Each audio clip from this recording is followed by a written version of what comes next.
Hi friends, எல்லாருக்கும் Christmas வாழ்த்துக்கள். நம்ம இன்னைக்கு கிறிஸ்மஸ்க்காக வாழைப்பூ வடை செய்ய போகிறோம். ஃபஸ்ட்டு நம்ம ஒரு பாத்திரத்தை எடுத்துப்போம். அந்த பாத்திரத்தில் ஒரு கரண்டி ஃபுல்லாக கடலப்பருப்பு, 1/4 கரண்டி துவரம்பருப்பு, 2 ஸ்பூன் உளுத்தம்பருப்பு, தனியாக கொஞ்சோண்டு பைத்தம்பருப்பு, இவங்க எல்லாரையும் தனித்தனியாக ஊற வச்சுக்கலாம். ஃபஸ்ட்டு அரை மணி நேரம் நல்லா தாராளமாக ஊறட்டும். இந்த கேப்பில் நம்ம வாழைப்பூவை ஆஞ்சி அது நாம்பு எல்லாத்தையும் எடுத்து நல்லா பொடி பொடியாக நறுக்கி வச்சுப்போம். நல்லா நைஸாக பொடியாக இருக்கட்டும். இப்போ ஒரு மிக்சி ஜார் எடுத்து ஒரு 6 பச்சை மிளகாய் எடுத்துப்போம், ஒரு 4 காஞ்ச மிளகாய் எடுத்துப்போம்.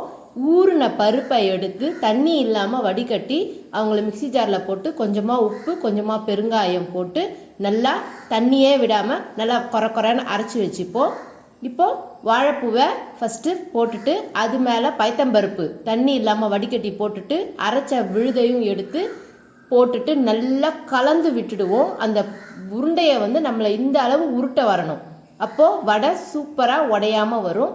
இப்போ நல்லா உருட்டி நல்லா சூடாக எண்ணெய் காஞ்சதில் நம்ம வாழைப்பூ வடையை பொரித்து எடுக்கலாம்.